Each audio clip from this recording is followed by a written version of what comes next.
Un apéritif européen ce soir. Regardez ce titre du quotidien espagnol El País qui a retenu mon attention. La République tchèque surpasse l'Espagne en PIB par habitant. Le chapeau du papier nous dit que l'économie espagnole d'une part n'a pas réussi à réduire l'écart qui l'a séparé avec l'Allemagne après 20 années d'euro. Stagne là tout par rapport à l'Italie et à la France. Et par ailleurs, les pays de l'Est, eux, réduisent l'écart. Donc, ce qui a frappé les journalistes espagnols dans les chiffres des données du FMI confirmées par Eurostat, c'est que précisément les Espagnols le PIB par habitant des Espagnols est désormais inférieur à celui des Tchèques. Très précisément, je donne les chiffres et puis après je vous passe la parole. L'année dernière, ce PIB PPA, c'est-à-dire en parité de pouvoir d'achat, c'est-à-dire consolidé par rapport au niveau de vie sur place, a atteint, alors c'est très précis, 40 293 € pour les Tchèques, contre 38 143 € pour les Espagnols. Précision, les Français ne sont pas très loin avec un PIB par tête de 45 000 € à peu près. La France n'est plus très loin. Quel regard portez-vous? Moi, j'ai été assez surpris parce qu'effectivement, comme manifestement les Espagnols, qui doivent être un petit peu vexés, on a tous connu la chute du mur de Berlin. C'était pas qui a un peu marqué quand même globalement le début de rattrapage pour les pays de l'Est, qui ont ensuite été intégrés à l'Union européenne pour une grande partie d'entre eux, pour le coup, plus quelques années plus tard, plus récemment. Est-ce que ça vous surprend? Vous dites non, c'est bien normal, effectivement, compte tenu de ce que vous connaissez des puissances relatives de ces pays, de voir comme ça un ancien pays de l'Est qui avait passé, encore une fois, PIB par habitant en parité de pouvoir d'achat, c'est vraiment la richesse des gens au quotidien, quoi, hein. C'est leur capacité à consommer. Ça vous inspire quoi, Didier? Alors, deux choses peut-être. La première, c'est qu'en effet, la Tchéquie est un pays émergent. Ouais. Les pays d'Europe de l'Est, depuis 30 ans, ce sont des pays émergents qui sont tirés vers le haut par l'Europe. Alors, il est vrai que c'est spectaculaire de voir des chiffres qui se rapprochent comme ça. Effectivement, ça a commencé il y a 30 ans. Et donc, l'accélération, je dirais, de l'Europe émergente, c'est un des vrais phénomènes économiques des 30 dernières années. Mais c'est vrai que l'autre côté, c'est la performance assez miteuse de la croissance économique, de la production de richesse de l'Europe. Ouais. Et là, il y a un vrai sujet, surtout en ce moment. C'est-à-dire qu'on peut considérer, on peut accuser l'euro, etc. Mais on peut également accuser les 10 dernières années avec la grande question qui était de savoir comment on gère les crises. Et la dernière crise, jusqu'à l'année dernière, c'était celle de 2008. Ouais. Voilà. Et vous vous souvenez que la doxa, ça consistait à dire il faut surtout garder les équilibres, ne pas trop s'endetter, pas trop faire de déficit. Il y avait une espèce de prisme vraiment germanique à la rigueur. Et ça a fait qu'on se retrouve aujourd'hui dans une Europe qui a tout perdu parce que l'Europe plus de l'Ouest, là. Oui, l'Europe de l'Ouest, oui, l'Union européenne, en réalité, c'est-à-dire un déficit de croissance, tout simplement.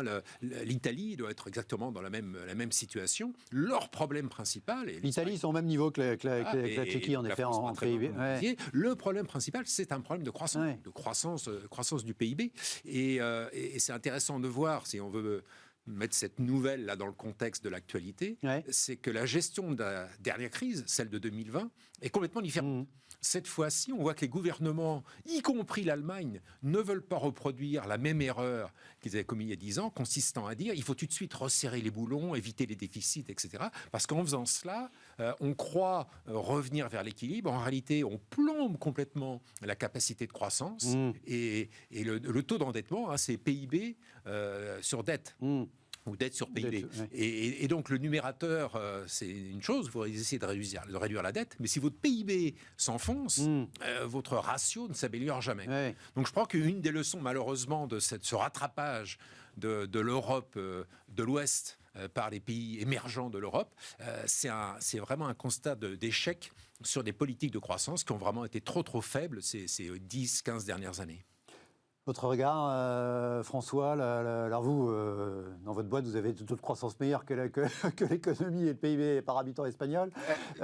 Oui, alors effectivement, en fait, il y a deux façons de voir le point. Il y a effectivement le verre à moitié vide ou à moitié plein. Donc à moitié vide, c'est qu'effectivement, des grands pays comme l'Espagne, vous l'avez dit, et la France ont des taux de croissance qui sont très faibles, trop faibles. Et donc, voilà. Et puis, le point positif, c'est quand même que l'Europe a tendu la main à tous ces pays d'Europe de l'Est qui, il y a pas très longtemps, hein, il y a 40 ans, étaient effectivement très éloignés idéologiquement de nous. Et le fait de les avoir fait rentrer dans notre giron, finalement, les a aidés à devenir des vraies puissances économiques fortes. C'est beaucoup des fonds européens au départ, comme l'Espagne 20 ans avant d'ailleurs, et donc finalement, en fait, j'aurais aimé que plus de journaux en fassent la une en disant l'Europe, elle a d'une certaine façon quand même atteint certains de ses objectifs, même si sur d'autres elle a été très mauvaise, parce que elle fait grimper vraiment des pays qui avaient toutes les capacités pour.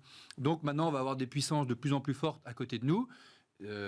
C'est bien d'être challengé, et puis parce qu'en business, on sait que c'est bon d'avoir des concurrents un peu forts, et puis en même temps, quand on voit ce qui se passe en Asie, quand on voit ce qui se passe ailleurs, plus il y aura de pays riches et puissants en Europe, mieux ce sera. Oui, on va pas regretter que les Tchèques se soient enrichis, évidemment. Ce qu'on peut regretter, enfin en tout cas, on imagine que c'est plutôt un regret